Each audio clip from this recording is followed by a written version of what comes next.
चनाचा इस साज बात का नतीजा 16 मार्च 1846 को बैनाम अमृतसर की सूरत में निकला। बैनाम अमृतसर कश्मीरी इंसानों की खरीदो फरोख्त का मायदा। यह बैनामा कश्मीरी इंसानों के लिए बदतरीन दस्तावेज की हैसियत रखता है। इसके जरिए कश्मीरियों को जमीन, माल मवेशी, पानी, माँ, बेटी, बहन समेत अंग्रेजों ने आने पाने दामों यानी सिर्फ 74 लाख नानक शाही सिक्का राजुल वक्त के एवज गुलाब सिंह के हाथ बेच डाला। महाराजा गुलाब सिंह ने खरीदे गए कश्मीरियों के साथ जुल्म और सितम, जबर और बर्बरियत की वो इंतहा की कि जिसकी मिसाल दुनिया में कहीं नहीं मिलती। बिस्मिल्लाहिर्रहमानिर्रहीम। Vice of Jammu and Kashmir TV से साजिद मुगल का सलाम कबूल कीजिए।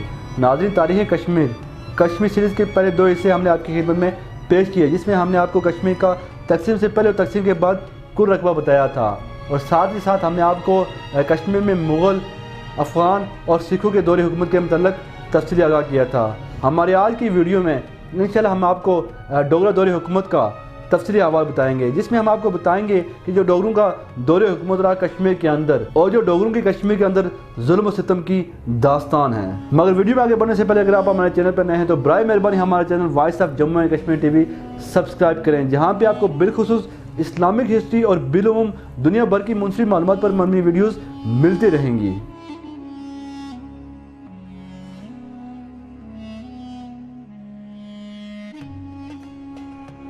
नाजरीन, डोगरा राज 1846 से 1947 तक रहा।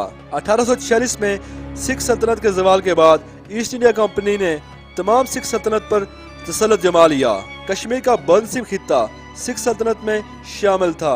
16 मार्च 1846 को मायदे अमृतसर की रूह से जब गुलाब सिंह ने कश्मीर का इक़्तिदार हासिल करने की कोशिश की तो गवर्नर कश्मीर शेख इमामुद्दीन ने जबरदस्त मुखालफत की। इसे मज़कूरा मायदे से बेखबर रखा गया था। चुनाचे इसने कश्मीर और इससे मुल्हिका पहाड़ी राज्यों के हुक्मरानों को साथ मिलाया और मुकाबले पर उतर आया। डोगरा अफवाज का कमांडर जनरल लखपत मारा गया और डोगरा फौजें पसपा होकर वापस चली गईं। चुनाचा गुलाब सिंह ने अंग्रेजों से मदद तलब की, अंग्रेजों को साथ मिलाया। हेनरी लार्मस की क़यादत में अंग्रेज और डोगरा फौज ने मिलकर कश्मीर पर हमला किया।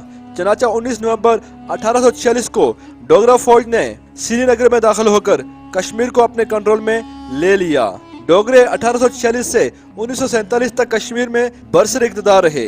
इस अरसे में यके बाद दीगरे गुलाब सिंह, रणबीर सिंह, प्रताप सिंह और फिर हरि सिंह तख्त नशीन हुए। इस अहद में शुमाल के सिमत कश्मीर की सरहदें रूस और चीन तक फैल गईं।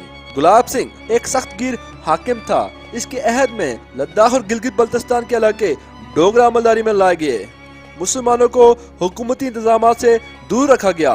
डोगरा अहद में 28 वज़ीर-ए-आज़म गुजरे, जिनमें से एक भी मुसलमान नहीं था। रियासत की 85% आबादी मुसलमान थी, लेकिन रियासती फौज का 13 बटालियनों में सिर्फ 1.5 बटालियन मुसलमानों की थी। रियासत के तमाम छोटे बड़े ओहदों पर डोगरा राजपूत और कश्मीरी पंडित काबिज थे। मुसलमानों से कुलियों और मजदूरों का काम लिया जाता था। मुसलमान काश्तकार हिंदू जागीरदारों के लिए दिन रात मेहनत करते थे, खेती में फसल उगाते। जब फसल तैयार हो जाती तो इसका बड़ा हिस्सा जागीरदार और मालियादार ले जाते थे। किसान के लिए मुट्ठी भर अनाज छोड़ जाते थे। मुसलमानों को हर चीज पर टैक्स देना पड़ता था। मुसलमान अगर मकान की खिड़की लगाता तो इस खिड़की पर टैक्स देना पड़ता। मुसलमान एक से ज्यादा चूल्हा बनाता तो इसे चूल्हा टैक्स देना पड़ता। मुसलमान के माल मवेशी पर, बीवी पर, दस्तकारों पर और हुनरमंदों पर टैक्स आयद किया गया था, जिससे मुसलमानों की माशी हालत बहुत बुरी हो चुकी थी। डोगरा अहद में तालीम और सेहत की सहूलतों पर तवज्जो दी गई और रियासत में स्कूल और कॉलेज खोले गए, मगर मुसलमान इससे भी महरूम रहे। बकार या जबरी मुशक्कत का काला कानून कश्मीर में नाफिज किया गया। सरकारी एहलकार किसी भी शख्स को पकड़कर इसकी पीठ पर बोझ लादते और जहाँ चाहे इसे वहाँ लेकर जाते। रोजगार की सहूलतें बहुत कम थी। मुलाजमतों में मुसलमानों से इम्तियाजी सलूक रखा जाता था। गाय ज़बह करने पर मुसलमानों को उम्र कैद की सजा दी जाती थी। साहूकारा निजाम ने मुसलमानों की जिंदगी मौत के बराबर कर दी थी। शहरी आज़ादियों और मजहबी हुकूक का तसव्वुर भी नहीं किया जा सकता था।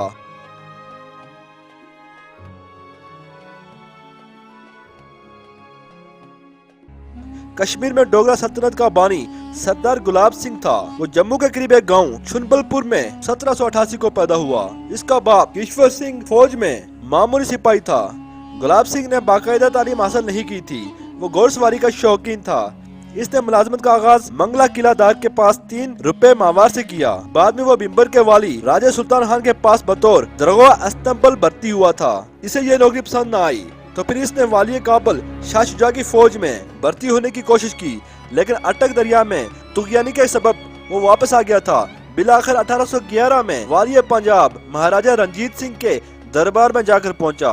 اس نے وہاں پر 60 روپے ماہوار پر بطور حاضر واش ملازمت اختیار کر لی تھی۔ وہ رنجیت سنگھ کے خیمے کے باہر پہرا دیتا تھا اور سفر کے دوران مہاراجہ رنجیت سنگھ کے آگے آگے گھوڑا دوڑاتا تھا۔ اس نے اپنے دونوں بھائیوں دھیان سنگھ اور سوچیت سنگھ کو بھی شاہی دربار سے منسلک کر دیا تھا، وہاں پر ملازمت کے لیے رکھوا دیا تھا۔ رنجیت سنگھ گلاب سنگھ کے دونوں بھائیوں کی خوبصورتی سے بہت زیادہ متاثر تھا۔ قلیل مدت میں تینوں بھائیوں نے لاہور دربار میں قدم جما لیے تھے۔ رنجیت سنگھ نے گلاب سنگھ کی سربراہی میں کئی مہمیں سر کی، جن میں گلاب سنگھ نے بہادری اور شجاعت کے جوہر دکھائے اور اپنے آپ کو منوایا اور کامیابی حاصل کی۔ اس بنا پر گلاب سنگھ کو جموں کا علاقہ بطور جاگیر 1822 میں عطا کیا گیا۔ اس کے چھوٹے بھائی سوچیت سنگھ کو رام نگر اور سامبا کی جاگیریں عطا کی گئیں۔ اس دور حکومت کو لداخ اور پھر گلگت بلتستان تک وسعت دی گئی۔ خود گلاب سنگھ نے راجوری کشتوار اور ریاسی پر قبضہ کیا تو پونچھ کے سودن اور مدیال قبیلے نے بغاوت کر دی، جن کا لیڈر، جن کا سردار اور ہیرو شمس خان ملدیال اور اس کا بھتیجا سردار راجوری خان بھی تھا۔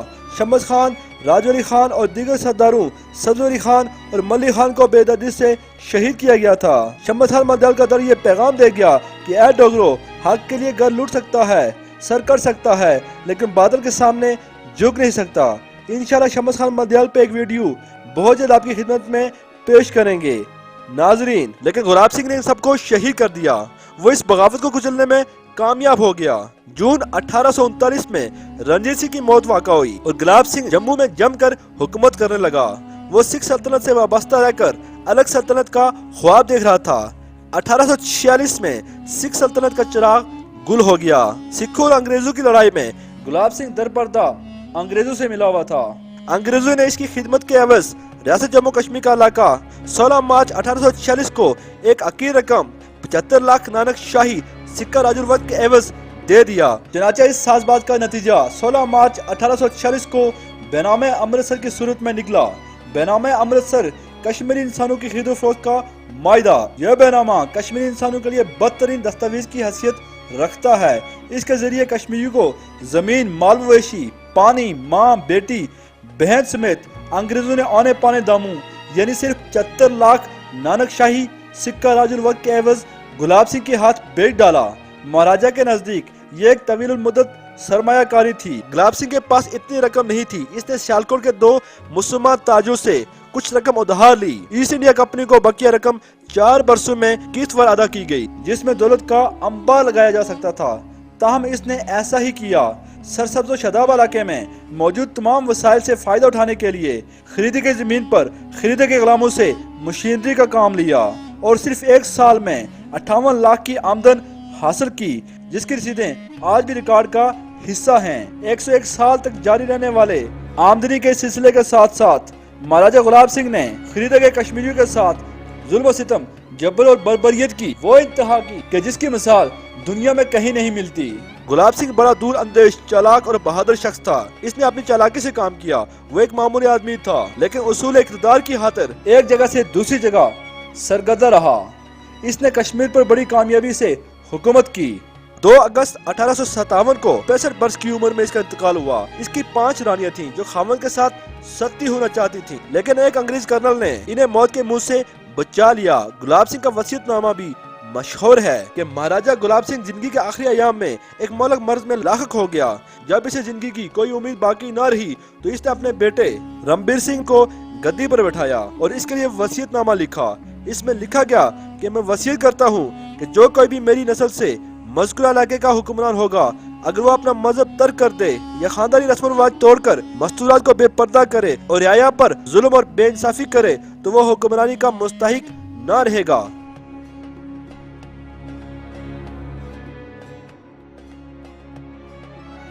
گلاب سنگھ کے 3 بیٹے تھے، جن میں اودم سنگھ، رندھیر سنگھ اور رنبیر سنگھ تھے۔ اودم سنگھ لاہور میں ایک دیوار کے نیچے دب کر مر گیا تھا۔ رندھیر سنگھ کو لاہور میں قتل کر دیا گیا۔ यूं रणबीर सिंह तन्हा अपने बाप की गद्दी पर बैठा। इसे महाराजा ने अपनी जिंदगी में ही राज तिलक देकर वली अहद मुकर्रर कर दिया था। वो बाज़ाब्ता तालीम हासिल न कर सका था, अलबत्ता बाप की सोबत में रहकर वो फौजी और इंतजामी महारत हासिल कर चुका था। इसने फौज, पुलिस और महकमा माल की तंजीम नौ की। हिंदुस्तान के तर्ज पर अदालती निज़ाम राइज किया। इसने डाक तार, मवासलात को और तामीरात आमा के महकमों को मुनज़्ज़म किया। सनत और तजारत को तरक्की दी, खुसूसन रशम साजी की सनत को परवान चढ़ाया। वह अदब और हुनर की कदर करता था। इसने पंजाब यूनिवर्सिटी क्याम के मौका पर इन्हें 1 लाख रुपए बतौर अतिया दिया था। इसे स्कूल, मकतब, पाठशालाएं और मंदिर जैसी जगह तामीर करवाई थी। इसने संस्कृत के फरोग पर बहुत जोर दिया। सियाहत के लिए रेस्ट हाउस और डाक बंगले बनवाए। रणबीर सिंह ने गिलगित में बर्पा होने वाली बगावतों को कुचल दिया और गिलगित को अपने ज़ेर तसल्लुत कर लिया था। महाराजा ने हुकूमत बरतानिया के साथ जनूबी तुर्किस्तान की तरफ से तिजारत करने का एक अहम तरीन मायदा भी किया था, जिसके तहत अंग्रेजों ने हिंदुस्तान और तुर्किस्तान के माबैन इस इलाके को एक तजारती शाहराह के तौर पर कबूल किया और तजारती शाहराह के तौर पर जम्मू कश्मीर का इस्तेमाल किया। रणबीर सिंह के अहद में अंग्रेजों ने रियासती मामला में अपना असर व रसूख कायम कर लिया। अलबत्ता इसने कश्मीर में अंग्रेज रेजिडेंट तैनात किए जाने की मंजूरी न दी। महाराजा रणबीर सिंह अफयून का आदी था। वो रात देर तक दरबार लगाए रखता था। मुगल शहंशाह अकबर की तरह इसे रतन जमा करने का शौक था। वो 12 सितंबर 1885 को फौत हुआ।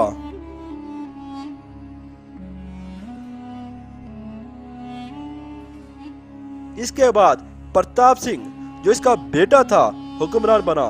ये 12 दिसंबर 1885 में बाप की वफात के बाद राजगद्दी पर बैठा। प्रताप सिंह डोगरी, संस्कृत और अंग्रेजी जुबान जानता था। प्रताप सिंह को गद्दी पर बैठे हुए 4 वर्ष ही हुए थे कि कश्मीर के अंग्रेज रेजिडेंस कर्नल ने महाराजा के खिलाफ साजिश की कि वह गद्दी छोड़ने पर मजबूर हो गया। अंग्रेजों ने महाराजा के खिलाफ नाअहली, बददियानती और तरक्की की राह में रुकावट के संगीन इल्जाम लगाए। अंग्रेजों ने रियासत जम्मू कश्मीर को हिंदुस्तान में जम करने की धमकी भी दी थी। चनाचा महाराजा घबरा गया। अंग्रेजों ने इससे 18 अप्रैल 1899 को एक मायदे पर दस्तखत करवाए, जिसकी रूह से वो इक़्तिदार आला से महरूम हो गया और इसकी जगह एक रेजेंसी कौंसिल कायम की गई। ये अहम तरीन कौंसिल थी। महाराजा के छोटे भाई अमर सिंह को कौंसिल का सदर बना दिया गया। फिर अंग्रेज की मुदाखलत कश्मीर में बहुत ज्यादा हो गई। कौंसिल के 5 मेंबर थे। प्रताप सिंह को बाप दादा की गद्दी छीन जाने का बहुत ज्यादा दुख था। चुनाचा इसने वासराय हिंद की मिन्नत समाजत की। 1891 में प्रताप सिंह रेजेंसी कौंसिल का सदर और अमर सिंह को नायब सदर मुकर्रर कर दिया गया। 1893 में मलका बरतानिया ने महाराजा को grand command of the staff of India का खिताब दिया। 1905 में अंग्रेजों ने रेजेंसी को खत्म कर दिया और महाराजा को इख्तियारात वापस कर दिए। तमाम इख्तियारात महाराजा को मिले। चनाचा महाराजा प्रताप सिंह ने पहली जंग अजीम में बरतानिया सरकार को 1 करोड़ 12 लाख रुपए बतौर नजराना दिया। ये रियासत की दौलत थी जो बरतानिया को दी गई। मलका विक्टोरिया की याद के लिए 15 लाख रुपए दिए। इस तरह महाराजा ने 3.5 लाख रुपए बनारस यूनिवर्सिटी के लिए बतौर अतिया दिए। 1905 में श्रीनगर में महाराजा के नाम पर एसपी कॉलेज कायम किया गया। जल्दी इस कॉलेज का शुमार बरे-आज़म की चोटी के कॉलेजेस में होने लगा। 1921 में महाराजा ने तहरीरी तौर पर अंग्रेजों को अपनी वफादारी का यकीन दिलाने के लिए ये खत लिखा कि वो सरहदी और इंतजामी मामलात में अंग्रेज रेजिडेंस से मशवरा करता रहेगा। प्रताप सिंह के अहद में अंग्रेज पूरी तरह इंतजामी मामलात में मुलव्वस हो गए थे। अब इस दौरे हुकूमत में उन्होंने महाराजा से बहुत से तरक्याती काम करवाए, जैसा कि हिंदुस्तान अराजी, मालगुजारी, टेलीफोन, डाक तार और कारखाने वगैरह वहाँ लगवाए गए। Jhelum valley road, Jammu, Banihal road इस दौर की यादगार हैं। प्रताप सिंह ने वफात से पहले अपने भाई अमर सिंह के बेटे यानी भतीजे हरि सिंह को अपना वारिस और जानशीन मुकर्रर किया। इसकी वफात के बाद जब हरि सिंह तख्तनशीन हुआ, लेकिन इक़्तिदार के लिए इस मुंतकिली के मौका पर प्रताप सिंह का एक वारिस खड़ा हो गया। यह पुंछ के राजा का बेटा जुगत देव सिंह था, जिसे प्रताप सिंह ने गोद लेकर परवरिश की थी। जुगत देव सिंह ने रियासत की तख्तनशीनी के लिए मुकदमा लड़ा, लेकिन इसे इस मुकदमे में कामयाबी हासिल न हुई। ये पुंछ में था। इन्हीं दिनों जुगत देव सिंह का भाई सुगत देव सिंह वाली पुंछ मर गया, तो जुगत देव सिंह इस जंग से हाथ खींचकर واپس پونچھ کی طرف آ گیا اور پونچھ کی گدی پر جا کر بیٹھ گیا۔ ہری سنگھ اقتدار میں تھا، وہ پونچھ میں آ گیا۔ پونچھ اور جموں کے ڈوگرے ایک ہی نسل سے تھے، لیکن ان میں چپ کلش جاری رہی۔ پرتاپ سنگھ 23 دسمبر 1925 کو فوت ہو گیا۔ مہاراجہ پرتاپ سنگھ اولاد ایسی عظیم نعمت سے محروم رہا۔ اس کی زندگی میں ہی اس کا بھتیجا والی عہد نامزد ہو کر گدی نشین ہو گیا تھا، لیکن اس کی رسم تاج پوشی 1926 کو جموں میں ادا کی گئی۔ ہری سنگھ پرتاپ سنگھ کے بھائی امر سنگھ کے ہاں 30 ستمبر 1885 میں پیدا ہوا تھا۔ اس نے انگریز اساتذہ سے اعلیٰ تعلیم حاصل کی تھی۔ 1908 میں نیو کالج اجمیر میں داخلہ لیا۔ کالج سے فارغ ہو کر دہرادون کے امپیریل کیڈٹ کالج میں فوجی تربیت حاصل کی۔ 1915 میں پرتاپ سنگھ نے اسے ریاست کی فوج کا کمانڈر ان چیف مقرر کر دیا تھا، یعنی ہری سنگھ کو 1922 میں اسے ریاستی کونسل کا رکن نامزد کر دیا تھا۔ ہری سنگھ نہایت ہی خوبصورت تھا، وہ عیش و عشرت کا رسیہ تھا، یورپ کی سیر و سیاحت کا دلدادہ تھا۔ لندن میں اس نے شادی شدہ عورت سے جنسی تعلقات قائم کیے، جس وجہ سے اس پر ایک مقدمہ چلا، پھر عدالت نے اسے بے حیا انسان قرار دیا تھا۔ ہری سنگھ نے حکومت سنبھالتے ہوئے اپنی تقریر کا پہلا فقرہ یہی کہا تھا کہ میں ڈوگرا ہندو ہوں، لیکن بیشت حکمران، میرا مذہب انصاف ہے۔ مہاراجہ نے حسب ذیل اصلاحات نافذ کی۔ مہاراجہ نے قانون انتقال اراضی نافذ کیا، انجمن امداد باہمی کو وسعت دی، عدالت عالیہ قائم کی اور تمام عدالتی اختیارات ان کے سپرد کر دیے۔ بیگار کی منسوخی کا اعلان کیا، چند بڑے شہروں میں میونسپل کمیٹیاں قائم کی، سماجی برائیوں اور رشوت ستانی، عورتوں کے اغوا، زناکاری، نابالغوں کی شادی اور تمباکو نوشی کے خلاف اسداد قوانین نافذ کیے۔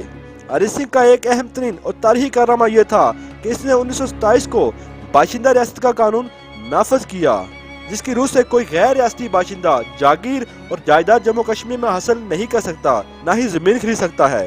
ہری سنگھ کے دور اقتدار میں انگریز باقی معاملات میں پوری طرح ملوث ہو چکے تھے۔ انہوں نے مہاراجہ کو نیچا دکھانے کے لیے بغاوتیں کروائیں، تحریکیں منظم کی اور مسلم رایا کو اشتعال دلایا۔ 13 جولائی 1931 کو سانحہ توہین، قرآن کے واقعات، سیاسی جماعتوں کے قیام، ان سب کے پیچھے انگریزوں کا ہاتھ تھا۔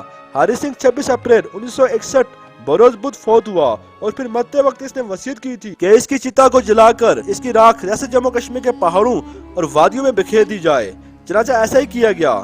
ناظرین، امید کرتے ہیں کہ ریاست جموں کشمیر کے متعلق آپ کو ہماری یہ ویڈیو پسند آئی ہوگی۔ انشاءاللہ ملتے ہیں بہت جلد کسی نئی تحقیقی، تاریخی، ثقافتی اور معلوماتی ویڈیو کے ساتھ۔ دیکھتے رہیے voice of Jammu and Kashmir TV, اور ہاں، اس کو سبسکرائب کرنا مت بھولیے گا۔ اسی کے ساتھ ساجد مغل کو اجازت دیجیے۔ اللہ آپ کا حامی و ناصر ہو۔